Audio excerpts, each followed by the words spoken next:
दमदार 10 आप देख रहे हैं। बात करेंगे डोनाल्ड ट्रंप की, जो अपने हाथों में टेरिफ बॉम्ब लेकर घूम रहे हैं। जी हां, टेरिफ बॉम्ब। उनका ये टेरिफ वाला टेप है कि बंद होने का नाम ही नहीं ले रहा है। डोनाल्ड ट्रंप ने रूस के खिलाफ कड़े प्रतिबंधों से जुड़े हुए एक और बिल को मंजूरी दे दी। बिल में रूस से तेल खरीदने वाले देशों और खासतौर पर भारत, चीन और ब्राजील पर 500% तक टेरिफ लगाने का प्रावधान किया है। बिल को अगले हफ्ते संसद में वोटिंग के लिए लाया जा सकता है। बिल का नाम सैंक्शनिंग रशिया एक्ट 2025 है। अब ये समझ लीजिए कि ये मकसद क्या है। मकसद उन देशों पर दबाव बनाना है जो यूक्रेन युद्ध के बीच रूस से सस्ता कच्चा तेल खरीद रहे हैं। अमेरिका ने रूसी तेल की खरीद को लेकर पहले से 25% एक्स्ट्रा टेरिफ लगाया हुआ है। अब तक भारत पर कुल 50% टेरिफ लग चुका है। वेनेजुएला का तेल डोनाल्ड ट्रंप चुरा ही रहे हैं। पुतिन के ऑयल टैंकर वाले शिप के ऊपर अपने सैनिक भेज ही रहे हैं। और फिर ये टेरिफ वाला जो खेल है, उनका ये कोई नया नहीं है, ये खेल वही पुराना है। लेकिन इस बार जो बिल उन्होंने लाने की तैयारी कर ली है, वो फिर 500% टेरिफ लगाएगा। भारत के लिए चिंता विनोद जी बड़ी है इस लिहाज से कि अभी तक तो 25 के बाद 50 के बाद 500%। क्यों? क्योंकि रूस से तेल खरीद रहे हैं। नहीं, चिंता तो है भारत के लिए, लेकिन भारत अपने ऑप्शंस भी खोल रहा है। आप देखिए, करीब 5-6 देशों से उसने FTA एग्रीमेंट कर लिया है। और भारत को मालूम है कि ट्रंप साहब जब तक है तब तक ये उनका चलता रहेगा तमाशा। तो इसलिए भारत सरकार ने, अमेरिका से हमारी बातचीत चल रही है, नेगोशिएशन ट्रेड यूनियन चल रहे हैं, लेकिन इसके साथ साथ दूसरे विकल्पों पर भी हमने विचार कर दिया। आज ही चीन को लेकर के खबर है कि चीनी कंपनियों पर जो प्रतिबंध लगा हुआ था सरकारी क्षेत्रों में, उसको उठाने की बात हो रही है। यानी हम चीन के मार्केट को भी देख रहे हैं। और दूसरे यूरोप की तरफ भी हम जा रहे हैं। न्यूजीलैंड के साथ FTA हुआ है, अभी और तमाम देशों के साथ हो रहा। तो मुझे लगता है भारत सतर्क है इन चीज़ों को लेकर के। लेकिन मुझे एक चीज़ नहीं समझ में आ रही कि ट्रंप साहब पे प्रतिबंध कौन लगाएगा। आप वेनेजुएला में घुस करके एक राष्ट्रपति को उठा लेते हैं, तो फिर प्रतिबंध इन पर भी लगना चाहिए। सारी दुनिया के देश लगाए ना, फिर अमेरिकन गुड्स पर, कि जहाँ जहाँ अमेरिकन गुड्स जाते हैं सब पे लगाए 500% टैरिफ। आप 500 लगाइए, कोई 1000 लगा देगा। तो ये करना चाहिए दुनिया के देशों को। मतलब ये दादागिरी है क्या? आप जो चाहें आप कुछ भी दुनिया में कर लें और दूसरे देशों को आप नसीहत दें। ठीक है, रूस यूक्रेन युद्ध के कोई हम लोग के कोई पक्ष में नहीं है, लेकिन उसको ख़त्म करने का तरीका ये थोड़ी है कि आप जो है दूसरे देशों को, आप रूस पे जो प्रतिबंध लगा रहे हैं लगाइए, अगर आपका रूस से हुआ है। अब भारत पे प्रतिबंध लगा दें, चीन पे लगा दें, ब्राज़ील पे लगा दें, इन पे लगा। उनका निशाना दरअसल क्या है? अभी उन्होंने जो अंतर्राष्ट्रीय संस्थाओं से अमेरिका को जो वापस बाहर निकाला है, 66 ग्लोबल ऑर्गेनाइजेशन, जिसमें यूनिसेफ और WHO जैसे ऑर्गेनाइजेशन भी शामिल है, वो पूरे वर्ल्ड ऑर्डर को डिस्टर्ब करना चाहते हैं। इंडिया लेड सोलर अलायंस भी है। हाँ, वो भी है, सोलर अलायंस भी है। और क्लाइमेट चेंज के बारे में पहले ही वो अपने को अलग कर चुके हैं। वो पूरे विश्व व्यवस्था को ध्वस्त करना चाहते हैं और ब्रिक्स उनके निशाने पर है। ये जो वेनेजुएला में जो किया है और जो ब्राज़ील के साथ जिस तरह डील कर रहे हैं, वो ब्रिक्स भी उनके निशाने पर है। यानी कोई संस्था विश्व की जो काम करे वो सब ट्रंप साहब उसको ध्वस्त करना चाहते हैं। वो नया एक ऑर्डर ऐसा बनाना चाहते हैं मागा के नाम पर, जिसमें अमेरिका की सुप्रीमेसी, उसकी प्रभुता, उसका जो उसकी क्या कहते हैं दादागिरी पूरे विश्व में एक छत्र चले। तो ये दुनिया के लिए अपने आप में एक बहुत ही खतरे का संकेत है और विश्व के तमाम देशों को इसके बारे में एकजुट होकर सोचना चाहिए। सर, ये जो US कॉमर्स सेक्रेटरी है ल्यूटनिक, वो ये कह रहे हैं कि इंडिया ट्रेड डील अभी तक नहीं हुई है क्योंकि प्रधानमंत्री मोदी ने ट्रंप को कॉल नहीं किया। नहीं तो क्यों ये जो बिल है ना, देखो ये जो बिल है, मोदी जी का नाम हर बात में आप घसीट लेते हैं। बात आप कर रहे हैं वेनेजुएला की, उसमें मोदी जी ले आते हैं। बात आप कर रहे हैं अफ्रीका की, मतलब एक जबरदस्ती आप इस तरह का जो है ये US का ये जो बिल है, इसका इंडिया ट्रेड डील से कोई लेना देना नहीं है। ये रूस के तेल से स्पेसिफिक है। लेकिन इसका सबसे महत्वपूर्ण पहलू है कि अकेले ट्रंप का नहीं है। मैं फिर ये बड़ी खबर ही बता देती हूँ। टेरिफ वॉर, ट्रंप के सामने नहीं झुके नरेंद्र मोदी। टेरिफ वॉर के बीच US कॉमर्स सेक्रेटरी ने बड़ा दावा किया है, भारत अमेरिका के बीच कोई डील नहीं हुई। ये अमेरिका का कहना है। मोदी को ट्रंप को कॉल करना चाहिए था, नरेंद्र मोदी ने ट्रंप को कॉल नहीं किया। अब ये जो लुटनिक कह रहे हैं सर कि ये डील इसलिए नहीं हो पा रही है क्योंकि मोदी फोन नहीं कर रहे हैं। मोदी क्यों फोन करे? आप टेरिफ गिरी दिखाएंगे, उसके बाद फिर चाहेंगे कि फोन भी हो। नहीं, ये दोनों दो विषय है। जो सैंक्शनिंग रूस एक्ट है, ये इसका भारत के ट्रेड डील से कोई लेना देना नहीं है। जी। ये रूस से जो लोग तेल लेंगे और उस तेल को बेचेंगे, उसके दोनों को रोकने की दृष्टि से वो 500% तक का अधिकार मिला। लेकिन इसकी जो महत्वपूर्ण बात है कि हम ट्रंप को अकेले खलनायक बना रहे हैं। सीनेट में 100 मेंबर हैं, अगर 85 मेंबर इसके सह प्रस्तावक हैं इस बिल के, 85 मेंबर, तो इसका मतलब आप समझिए कि डेमोक्रेट और रिपब्लिकन दोनों मिलकर इस बिल को पास कराना चाह रहे हैं कि ये होना चाहिए रूस के विरुद्ध। तो इसीलिए बहुत मामलों पर जो है ये अमेरिका की पॉलिसी हो गई है, ये अकेले अब ट्रंप की पॉलिसी नहीं है। नहीं सर, मैं ये जानना चाहती हूँ भारत की पॉलिसी क्या होगी? भारत नहीं, इसमें भारत की पॉलिसी क्या हो सकती है? भारत अपने दो प्रकार के हित है, हमारे इकोनॉमिक हित के साथ साथ दुनिया के वर्ल्ड ऑर्डर को और जो नेशन के इंटरेस्ट है उनके बीच एक संतुलन बनाने की कोशिश होगी। इसका रास्ता निकालना आसान नहीं है, क्योंकि बहुत सारे कंपनियों पर बैन लग गया है, तो उन कंपनियों से तो भारत ऐसे ही तेल लेना कम कर चुका है। हम तेल के एवेन्यू भी खोज रहे हैं, लेकिन इसको स्वीकार नहीं किया जा सकता है। लेकिन इसका दबाव उसी ढंग से आएगा, और ये अमेरिका की पूरी नीति है किसी प्रकार से भारत, ब्राजील, चीन जैसे देश झुकें, रूस जैसे देश झुकें और उनकी शर्तों पर समझौता हो।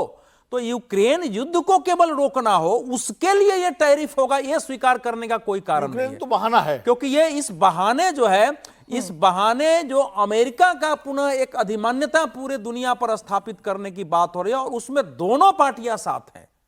इसमें केवल ट्रंप नहीं, इसमें दोनों पार्टियां साथ है, यह ध्यान रखने की आवश्यकता है। इसलिए थोड़ा कठिन है इसको अभी इसको समझना। डोनाल्ड ट्रंप ने स्वयं एक बार कहा कि प्राइम मिनिस्टर ने हमको फोन तक नहीं किया, उनका तो सार्वजनिक बयान है जी। कि प्राइम मिनिस्टर नरेंद्र मोदी ने हमको फोन तक नहीं किया। एक बार उन्होंने कहा कि लगता है कि हम भारत को खो चुके हैं, वो रूस और चीन के साथ जा रहा है, सब कुछ वो बोल रहे हैं, लेकिन उन्होंने दोनों खुद लुटने की कह रहे हैं ना, I set the deal up, मैंने ये डील सेट की थी, but you had to have Modi call president Trump. लेकिन मोदी को प्रेसिडेंट ट्रंप को कॉल करना होगा, यानी कि India were not comfortable with it, so Modi ने कॉल नहीं किया, क्योंकि भारत नहीं झुकेगा, प्रधानमंत्री नहीं झुकेंगे। हम बात ईरान की भी करेंगे फिर जी। मान लीजिए मोदी जी कॉल कर दें कर्टसी में, ट्रंप जी उसका क्या इंटरप्रिटेशन करें? हाँ, इसका कोई मतलब भरोसा है? वो कह दें कि कुछ भी बोल सकते हैं, जैसे वो कह रहे थे। हालांकि जो भी टैरिफ वॉर के दरमियान भी रहा है, डोनाल्ड ट्रंप हमेशा प्रधानमंत्री मोदी की तारीफ ही करते रहे हैं, terrific man, my good friend, इसी तरीके से, या बहुत टफ नेगोशिएटर, इसी तरीके की बात करते रहे। लेकिन बात की एक बात यह है कि भारत झुकने वाला नहीं है। अब ये जो नई टैरिफ वॉर है उस पर भारत क्या करेगा, उस पर हमारी नजर रहेगी। खबर आपको ईरान की भी दिखा देते हैं, जहां खामेनेई की मुश्किलें कम होने का नाम नहीं ले रही हैं। ईरान में महंगाई के खिलाफ 13 दिनों से चल रहे प्रदर्शन के बीच कल रात से हालात और खराब हो गए हैं। ईरान के 100 से ज्यादा शहरों में प्रदर्शन की आग फैल चुकी है, लोग सड़कों पर उतर आए हैं, खामेनेई के खिलाफ नारे लग रहे हैं। ईरान में चल रही हिंसा में अब तक 45 लोगों की जान चली गई है, इनमें 8 बच्चे भी शामिल हैं। देश भर में इंटरनेट और फोन सेवाएं फिलहाल बंद कर दी गई हैं। तेहरान एयरपोर्ट को भी बंद कर दिया गया है और सेना को अलर्ट पर रखा गया है, जिसकी तस्वीरें इस वक्त आप देख रहे हैं। ये जगह जगह आगजनी हो रही है। इस बीच निर्वासित क्राउन प्रिंस रिजा पहलवी एक्टिव हो गए हैं। उन्होंने वीडियो मैसेज के जरिए घरों से नारेबाजी करने की अपील की है, जिसके बाद लोग अपने घरों से निकल आए और प्रदर्शन कर रहे हैं।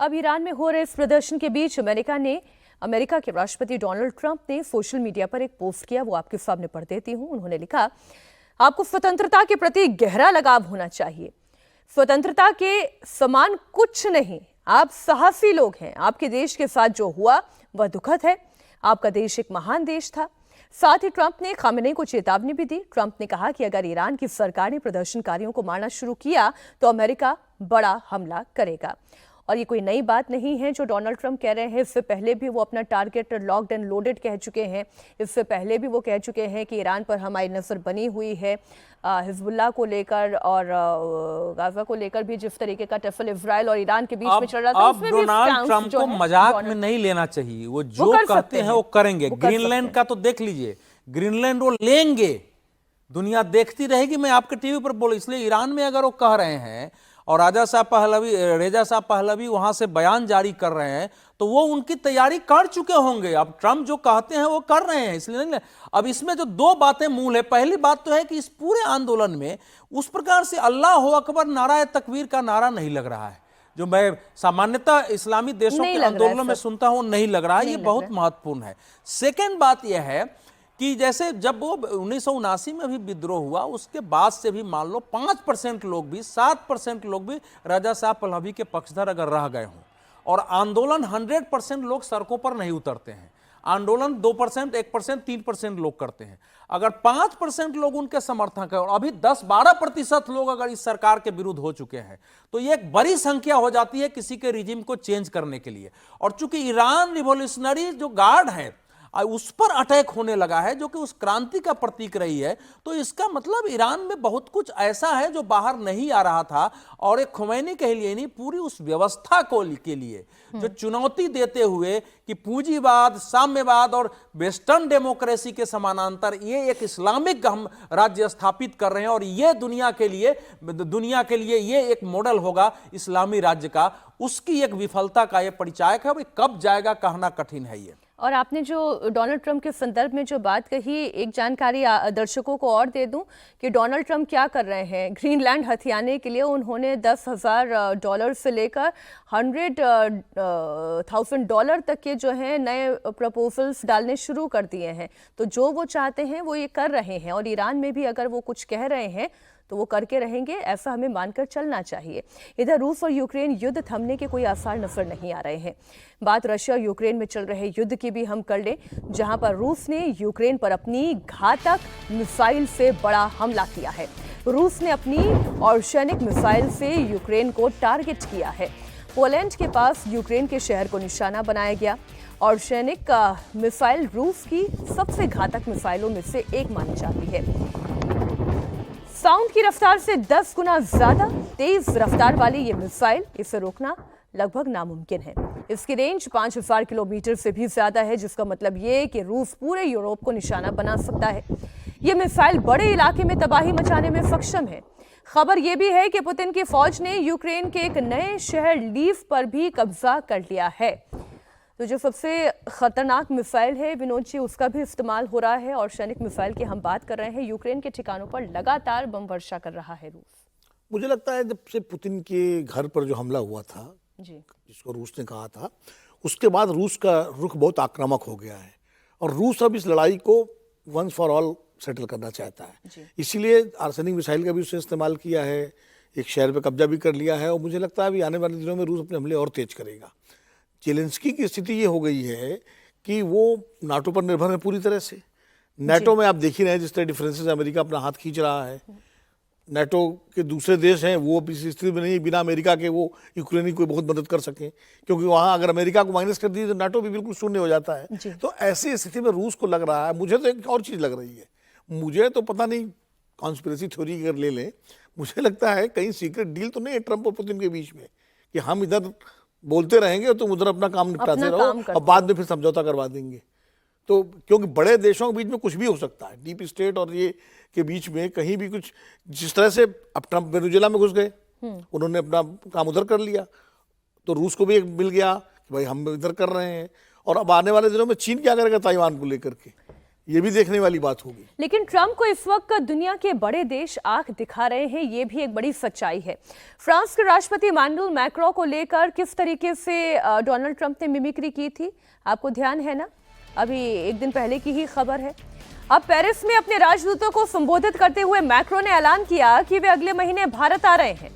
मैक्रों ने कहा कि ब्रिक्स अध्यक्ष के तौर पर भारत दुनिया को जोड़ने वाला ब्रिज बन सकता है। मैक्रों ने अमेरिका पर भी जमकर निशाना साधा। मैक्रों ने कहा कि अमेरिका अपने ही बनाए गए नियमों को तोड़ रहा है। अब ये एक बहुत बड़ा बयान है अखिलेश जी, बहुत बड़ा बयान है कि भारत वो ब्रिज बन सकता है जो दुनिया को जोड़े। भारत के बारे में अब इस समय उनका जो बयान है वो इस मायने में सही है कि हमारे भारत की जो अभी तक की विदेश नीति है वो हमारे एक सिविलाइजेशन पर आधारित रही है, जिसमें शांतिपूर्ण पीसफुल को एग्जिस्टेंस की बात रही है। और भारत का इस समय का जो लीडर हैं वो हमेशा इस बात को रखते रहे हैं कि दुनिया में इस समय युद्ध की नहीं आवश्यकता है, बुद्ध की आवश्यकता है। और जो सोलर अलायंस है वो पूर्व अमेरिका फ्रांस पेरिस में ही 2015 में प्राइम मिनिस्टर नरेंद्र मोदी ने वहाँ के राष्ट्रपति के साथ मिलकर, जिससे अभी बाहर हुए हैं। लेकिन देखिए, फ्रांस से कुछ भी नहीं हो सकता है, उसके पास केवल 1.25 लाख फौज है।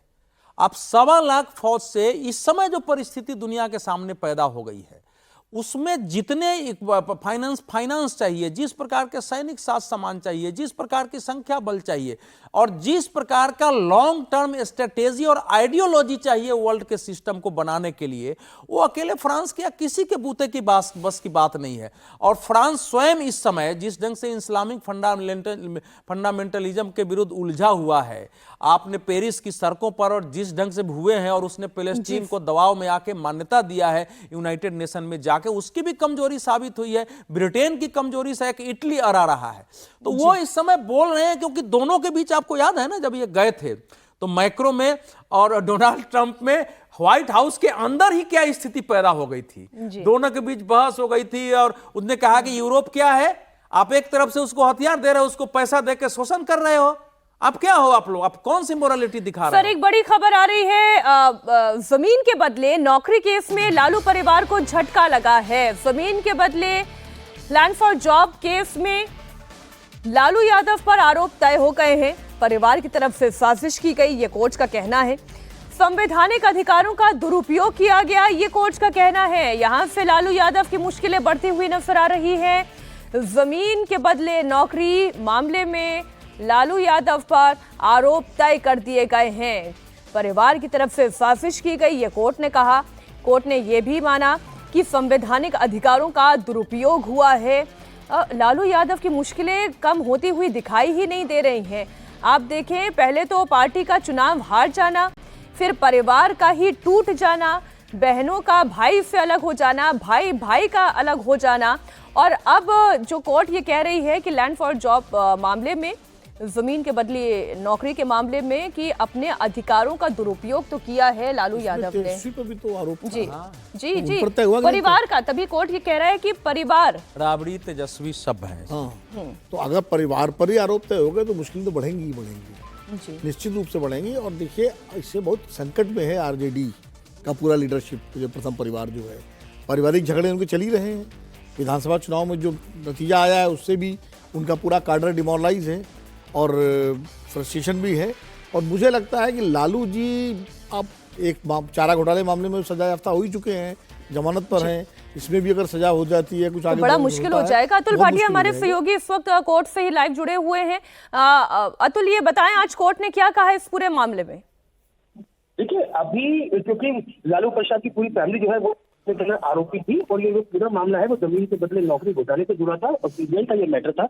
और इसके अंदर जो कोर्ट है उसने आरोप तय कर दिया है। इसमें लालू क्योंकि वीडियो कॉन्फ्रेंसिंग में जुड़े थे, उनके ऊपर आरोप तय हुआ है। इसके अलावा उनकी पत्नी राबड़ी देवी, दोनों बेटे तेजस्वी और तेज प्रताप यादव, और इसके अलावा बेटी मीसा भारती और हेमा यादव के ऊपर कोर्ट ने आरोप तय किए हैं। तो 103 इसके अंदर आरोपी थे और जिसमें 5 लोगों की डेथ हो गई थी, ये सीबीआई दी थी।